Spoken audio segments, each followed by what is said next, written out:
Bueno, no sabemos todavía qué está pasando ahí entre bambalinas, entre las diplomacias de Estados Unidos e Irán. Está habiendo muchas conversaciones y parece que el viernes vamos a tener una respuesta de lo que va a suceder, porque parece que ahora mismo Irán se encuentra negociando a punta de pistola. Tenemos ahí el USS Gerald Ford y varios buques estadounidenses no muy lejos del estrecho de Hormuz, cerquita de la costa de Irán. Así que es verdad que creo que bueno, ahora lo voy a comentar, pero si mal no recuerdo es el ministro de Exteriores iraní el que va a viajar a Estambul a esa reunión.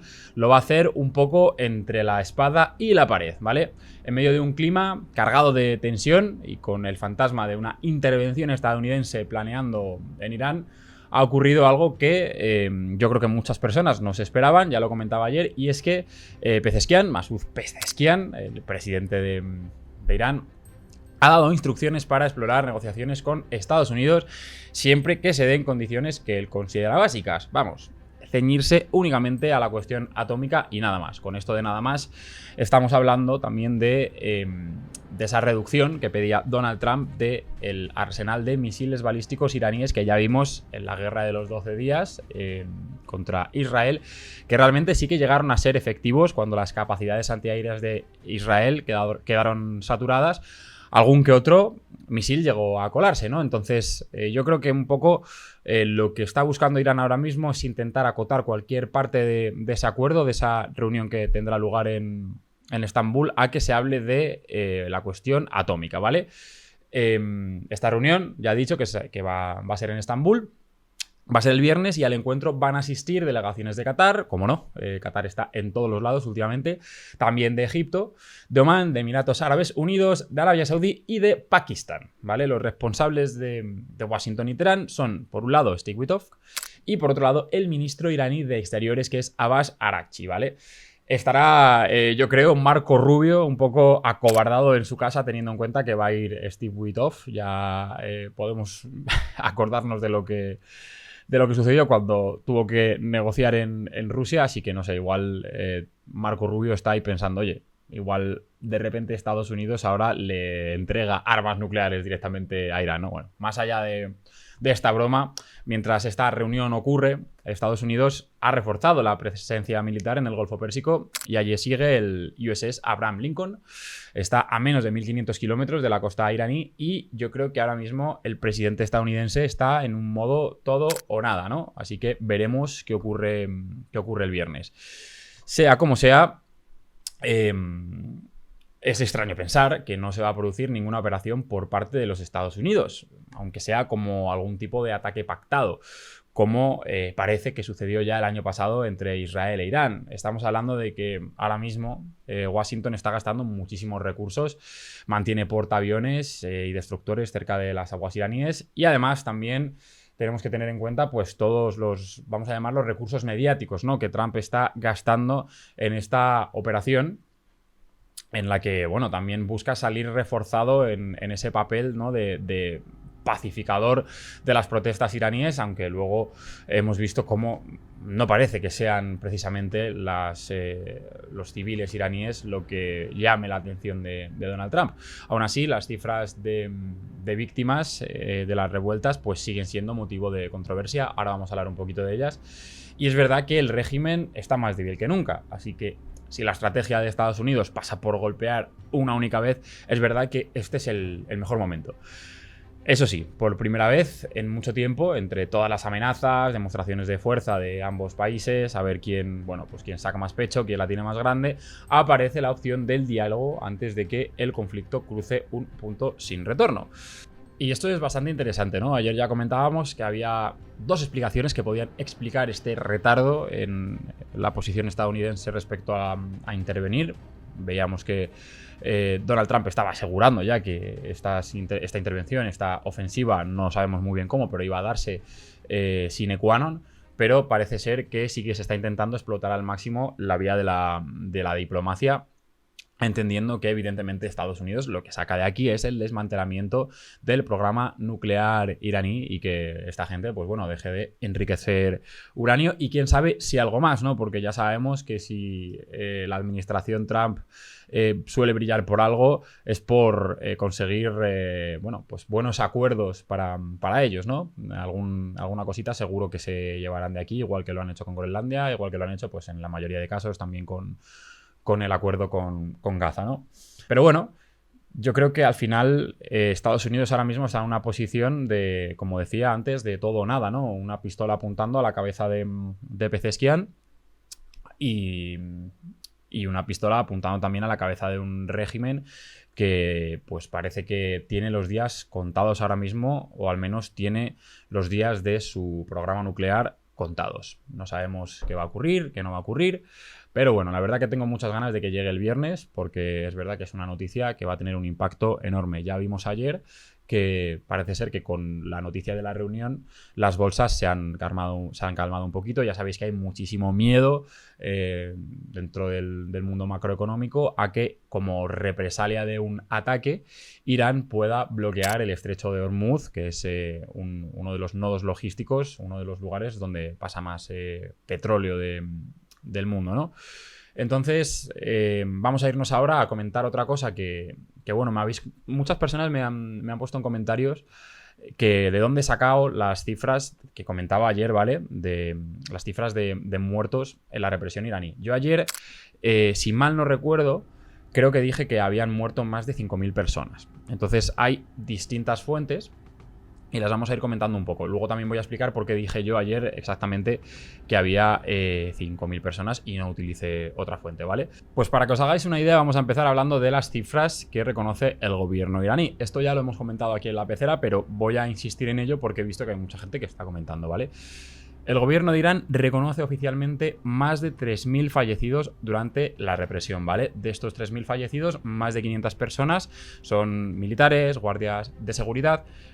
¿Esto qué quiere decir? Pues quiere decir que probablemente las cifras de bajas civiles y de bajas de los cuerpos de seguridad en Irán sean todavía mucho más grandes, porque estas cifras las está reconociendo el régimen, que es quien está precisamente reprimiendo a todas estas personas, ¿vale? Luego también tenemos una estimación más alta, que es una estimación de HRANA, es una agencia de activismo por los derechos humanos en Irán, que afirma haber ya verificado más de 6.000 muertes y estar investigando más de 15.000. Esto elevaría muchísimo el potencial total, pero por ahora confirmadas por esta agencia realmente serían más de 6.000 muertes. Yo esto creo que siempre hay que coger los datos de muertes con pinzas, igual que hablábamos cuando pues, en los primeros meses de la intervención de Israel en Gaza, que comentábamos que estos datos pues o estaban dados por el por el Ministerio de Sanidad en manos de Hamas o por las fuerzas de defensa israelíes. Pues aquí pasa un poco lo mismo, pero yo la realidad es que entiendo que si ya hay confirmadas por el régimen más de 3.000 víctimas, pues la cifra que nos está dando esta agencia, 6.000 muertes, me cuadra bastante. Pero bueno, ya sabéis que esto siempre hay que cogerlo con mucho cuidado.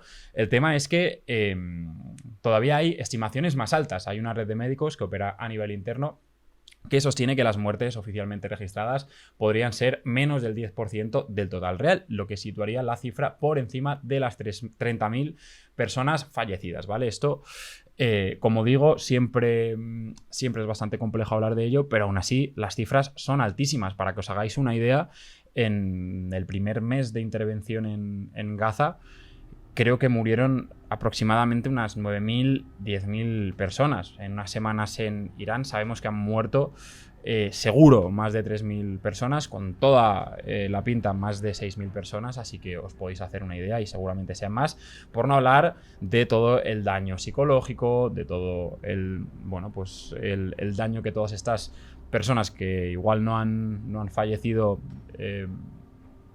debido a la represión, que aún así pues tendrán el resto de su vida, ¿no? Es verdad que el destrozo material es absolutamente incomparable con lo que, por ejemplo, ocurría en Gaza. Tampoco es cuestión de comparar ningún evento, creo que no hay que hacerlo, porque cada catástrofe, cada cada catástrofe humanitaria, cada actuación represiva por parte de un Estado es única, pero desde luego creo que al menos yo no estoy tampoco viendo en los medios de comunicación mucha atención a toda esta catástrofe humanitaria que ha ocurrido. También es verdad que es bastante complicado porque los canales de información han estado cerrados. Ya sabéis que el internet estaba chapado allí en Irán. Entonces, bueno, eso complica mucho cualquier análisis. Vamos a irnos ahora, no muy lejos, vamos a irnos a Siria, porque vamos a hablar del acuerdo que ha sucedido, si mal no recuerdo, fue el día 29 de enero, lo tengo ahora un poco, no sé si el 29 o el 30, pero bueno, un acuerdo entre el gobierno sirio y las fuerzas democráticas sirias. Sí, el pasado 29 de enero se selló un acuerdo entre el gobierno y las fuerzas democráticas sirias después de semanas de confrontaciones en el noreste del país. Este acuerdo consta de un total de 14 puntos que los voy a ir explicando a continuación, ¿vale? El primero de los puntos habla sobre un alto el fuego total y permanente entre ambas partes. Este, sin duda, es el punto más importante. A partir de aquí se van a detener arrestos y redadas y las SDF seguirán custodiando las cárceles del ISIS. Ya sabéis que eran los kurdos, ¿no?, los encargados de custodiar a todas estas personas del ISIS, porque a nivel regional son los que más cara han tenido que plantar, pero esto lo harán con el apoyo logístico del Estado también. Las fuerzas de las SDF van a salir de Hasaka y Qamishli hacia cuarteles acordados, ¿vale? A cambio, el ejército sirio se retirará a Al-Shadadi para reducir tensiones urbanas. Además, se va a crear una división militar para la provincia de Hasaka y combatientes de las SDF se van a integrar en 3 brigadas distintas del ejército sirio. El cuarto punto sería que las fuerzas militares de Kobane se reorganizan como una brigada y pasarán a depender de una división del ejército en la provincia de Alepo. Dependerá esta división directamente de Alepo. Además, van a entrar vehículos de seguridad del Ministerio de Interior en Hasaka y en Qamishli y va a comenzar la integración de las fuerzas de seguridad locales en la estructura estatal. Vamos ya por el sexto punto. Este punto se habla de un reparto de poder local entre ambas partes. Por un lado, las SDF van a proponer a un gobernador regional y a un viceministro de defensa, mientras que Damasco va a nombrar al jefe de seguridad. ¿Qué más? 7. Tenemos el tema de los campos petroleros, ¿vale? De Hermeilian y de Al-Suadilla, que van a pasar a formar parte del Ministerio de Energía. Los trabajadores civiles quedarán integrados también en el Estado. También tenemos que el aeropuerto de Qamishli, los cruces fronterizos van a pasar a control estatal, se van a reactivar para uso civil y además se limitará el paso de armas y de combatientes extranjeros. Punto 9. El gobierno sirio va a asumir todas las instituciones civiles en Hasaka y la administración autónoma se integrará dentro del aparato estatal. Se va a prohibir la entrada de fuerzas militares, este sería el punto 10, en ciudades y pueblos. Me parece este un punto bastante importante porque esta medida busca evitar nuevos choques armados, sobre todo en zonas kurdas. Ya sabéis lo complicado que es mantener a raya por parte del gobierno sirio y por parte también de las fuerzas kurdas en diferentes regiones a todas esas facciones más tribales que pueden, digamos, tener conflicto con otras, ¿no? El punto número 11 es que se van a reconocer los títulos universitarios y escolares emitidos por la administración autónoma. Esto va a servir para regularizar pues la situación educativa de millones de millones no, pero de miles de personas en Siria. Luego vamos ya con el punto 12, en el que hablamos de que todas las organizaciones culturales locales y los medios se van a legalizar según la ley de Siria y van a poder operar dentro de todo el marco institucional del Estado. Punto 13. Se abre un diálogo sobre la educación de la comunidad kurda y se prometen ajustes para respetar la lengua y particularidades culturales. Y el último punto es que se va a garantizar el retorno de desplazados a ciudades y pueblos como por ejemplo Afrin, Sheikh Masud, y se van a nombrar también autoridades locales para facilitar la reintegración civil. Bueno, en conclusión, lo que estamos viendo aquí, bueno, pues es que lo más importante es que se van a retirar las líneas del frente en el norte, que se va a formar una división militar de las SDF, pero que va a estar integrada, esta sería de Kobani, y va a estar integrada en el ejército regular sirio. Y luego, por otra parte, que los órganos de gobierno kurdos van a ser absorbidos por el Estado sirio. Además, pues también se busca unificar finalmente el territorio sirio, ¿no? Que esto es pues algo evidentemente muy importante. Y como no, para llegar a toda esta unificación, a toda esta integración, pues dentro del acuerdo se han planteado varias fases, ¿vale? En total son 4 fases, vamos a verlas. La primera fase sería la entrada inmediata en vigor del alto al fuego y el fin de los arrestos y las redadas. Se estabilizaría la situación y se mantendría bajo custodia de las SDF a todos los prisioneros del ISIS. En la segunda fase, el repliegue militar será ordenado por ambas partes y, bueno, pues los ejércitos tendrán que salir fuera de las ciudades. Las SDF saldrán por su parte de Hasaka y Qamishli y el ejército sirio se retira al Shadadi. La siguiente fase, la fase 3, ya sería una fase de integración militar, ¿vale? Ahí las fuerzas de seguridad tendrían que empezar a coordinarse entre sí y las SDF pasarían, bueno, las fuerzas de las SDF pasarían a brigadas del ejército sirio y sus cuerpos de seguridad ya serían parte del Ministerio del Interior de Siria. La última fase sería, después de esa integración militar, la integración de la parte política y de la administración. A partir de aquí, pues las instituciones civiles, los empleados, todos los recursos energéticos y los servicios públicos ya pasarían al control del Estado sirio, pero con esa participación local que hemos hablado, ¿no? Mañana seguramente hagamos algún comentario más sobre todo este tema cuando venga Borja, que siempre podemos aportar un poquito más de análisis. Pero bueno, ahora nos vamos a ir a otra parte del mundo, una parte mucho más fría ahora mismo, y es que Ucrania lo está pasando bastante mal. ¿Por qué? Pues porque Rusia ha atacado en un momento de una debilidad gigantesca. A 20 grados bajo cero y a las 12:30 de la madrugada, las sirenas antiaéreas rompieron el silencio en Kiev y disiparon cualquier duda sobre la supuesta tregua energética anunciada días antes. Media hora más tarde comenzaron las explosiones y no se detuvieron hasta bien entrada la mañana. Y es que Rusia ha lanzado otro ataque masivo contra Ucrania, precisamente en la noche más gélida del invierno y cuando la guerra se acerca a su 5.º año. Muchas veces no os contamos este tipo de ataques porque es verdad que, bueno, que se suceden semana tras semana, pero es cierto que este llama particularmente la atención. Ha habido explosiones en infraestructuras energéticas y zonas residenciales de Kharkov, de Sumy, Odessa, Dnipro y otras regiones del país. Y según Zelensky, Moscú ha lanzado más de 500 proyectiles aéreos entre drones de ataque y misiles balísticos y de crucero. Ha habido ya al menos 9 personas heridas, no sabemos si después de fecha de grabación este número ha aumentado, pero digo que me parece interesante comentar esto hoy porque es que Rusia ha escogido deliberadamente los días más fríos para esta operación y esto implica priorizar el castigo a la población sobre cualquier gesto diplomático. Pero todo esto ha ocurrido pocos días después de que Trump asegurase que Vladimir Putin había prometido no atacar infraestructuras energéticas durante una semana. Vamos, que Putin se la ha vuelto a colar otra vez a Trump. Este compromiso que Moscú había interpretado con un margen de maniobra corto, pues al final ha acabado en un bombardeo que, como digo, ha llegado en un momento muy complicado y también en plena actividad diplomática. Recordamos que había una delegación ucraniana que viajaba a Abu Dhabi para tener nuevas conversaciones sobre esos hipotéticos acuerdos de paz, ¿no? De hecho, si mal no recuerdo, todo esto iba a estar auspiciado por la presencia del secretario general de la OTAN, del señor este que lleva siempre rodilleras, Mark Rutte. Bueno, y de lo último que voy a hablar hoy en la sección de las noticias geopolíticas es de una cosa que me habéis preguntado, bueno, nos habéis preguntado ambos muchísimas veces. Los comentarios del canal están llenos de este tema y me gustaría explicar por qué nosotros no solemos hablar, vamos, creo que lo hemos comentado 1 o 2 veces y muy por encima, sobre el tema de los archivos de Epstein, ¿vale?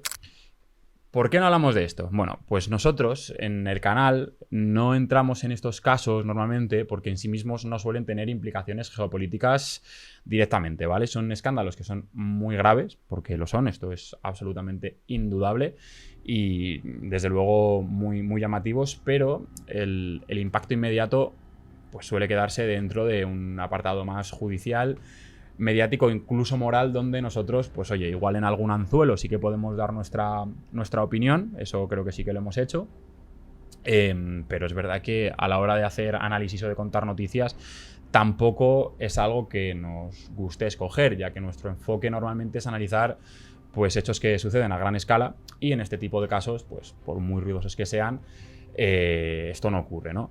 Sin embargo, sí que es cierto que Que es verdad, esto también ha habido varias personas que lo han comentado, que estas cosas, pues bueno, estos casos sí que pueden cambiar ciertas situaciones si se cruza un umbral, ¿no? Si un escándalo pues termina debilitando a un gobierno o alterando las elecciones o yo qué sé, ¿no? Pues eso, rompiendo la credibilidad de un gobierno, pues al final esto puede hacer que ese gobierno caiga, y que un gobierno caiga pues sí que puede tener evidentemente implicaciones geopolíticas.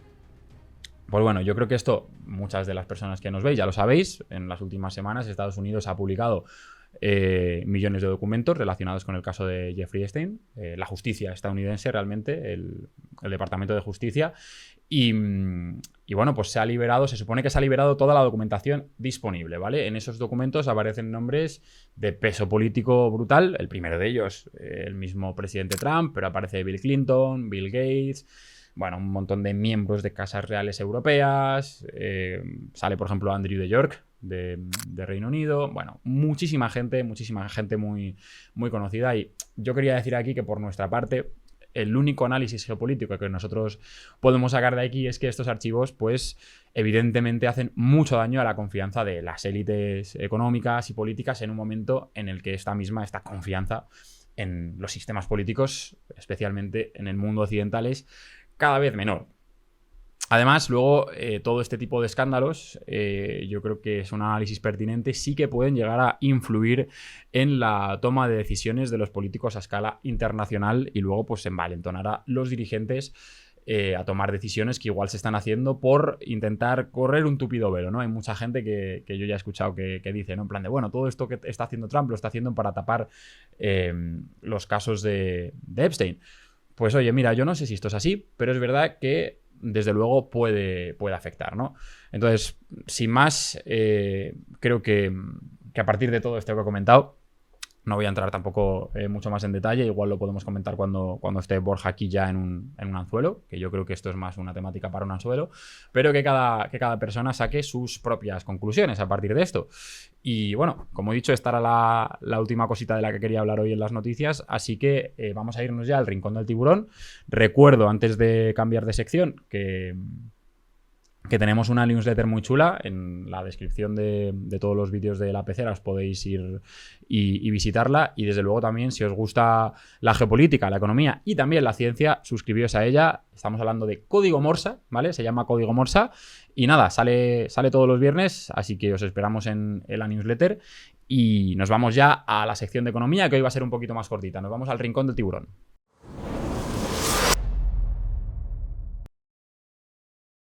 Bueno, pues todo el mundo quiere bailar con India. Después del acuerdo comercial tan necesario por parte de Europa, ese acuerdo bautizado como ¿cómo era? La madre de todos los acuerdos. No me acuerdo ahora si era así, la verdad. Era un naming bastante escandaloso. Pues Estados Unidos también ha querido sumarse al barco de hacer acuerdos comerciales con India, y se ha anunciado un nuevo acuerdo que rebaja también la tensión entre ambos países. Ya el presidente Trump ha confirmado que Washington va a reducir esos aranceles que le había puesto a las importaciones indias del 25 al 18%. Esta medida va a entrar en vigor directamente tras una conversación con Modi, y también Estados Unidos va a eliminar el arancel adicional del 25% que había impuesto como castigo por comprar petróleo ruso. Este acuerdo también incluye compromisos más interesantes por parte de la India, especialmente en lo que materia energética se refiere. Según Washington, parece que Nueva Delhi va a reducir su dependencia del crudo ruso y aumentará de forma considerable las compras de energía estadounidense y probablemente también de petróleo venezolano. Donald Trump quiere reducir los ingresos de Rusia y presionar así para acelerar el final de la guerra en Ucrania, y por su parte a India le viene muy bien esta rebaja arancelaria, que llega además justo después de un acuerdo muy interesante, también muy lucrativo, con la Unión Europea. A pesar de que India lleva un tiempo manteniéndose en una posición neutral, sí que parece que sus lazos con Occidente cada vez son más sólidos. Además, Trump también ha afirmado que India incrementará las importaciones de productos estadounidenses en sectores como tecnología, agricultura y carbón. Ya sabéis que India consume una cantidad brutal de carbón, y estos acuerdos podrían superar los 500.000 millones de dólares. Así que bueno, desde luego que Narendra Modi puede puede celebrar estas últimas semanas. No sé si alguno estáis invertido en India, pero sí que se ha notado bien la subida de la bolsa india y también ese fortalecimiento de la rupia. Tenemos, además de esta noticia del acuerdo comercial entre Estados Unidos e India, otra mini pildorita, que la voy a comentar muy brevemente, pero que tiene que ver con Groenlandia, porque parece que la Unión Europea ha decidido aumentar su apoyo económico a Groenlandia. Según los planes de la Comisión, a partir del año 2028 la ayuda financiera va a duplicarse y situarse entre 500 y 550.000 millones de euros para 7 años frente a los 225 millones actuales. Vamos, que al final con todo esto igual, si no vemos un montón de tanques con la bandera estadounidense, pues igual a Groenlandia no le ha venido ni tan mal, ¿no? Además, Bruselas estudia también adelantar dinero ya en el periodo presupuestario actual. Y el objetivo que tiene Europa con todo esto es demostrar que cooperar con la Unión pues sí que aporta beneficios reales en empleo, infraestructuras y, por supuesto, desarrollo, que no le viene tampoco nada mal a Groenlandia. Desde la Comisión, von der Leyen ha dicho que el Ártico ya se ha sumado a este mantra que tienen muchos dirigentes políticos ahora mismo, que es que el Ártico es clave para la seguridad y la economía. Y con esta pildorita terminamos ya la sección del Rincón del Tiburón y nos vamos a ir al anzuelo. Ya sabéis que para los que nos veis en Memorias de Pez, os podéis ir a la pecera de Memorias, suscribíos y podéis seguir viendo nuestro contenido, que siempre tenemos la sección del anzuelo y a veces alguna más. Ya dije que el jueves probablemente vamos a hacer alguna sección, vamos a resucitar alguna de las míticas. Y nada, pues eso, que el que quiera continuar el programa, que se vaya a la pecera de Memorias. Tenéis, de hecho, link en la descripción, ¿vale? Venga, vamos con el anzuelo.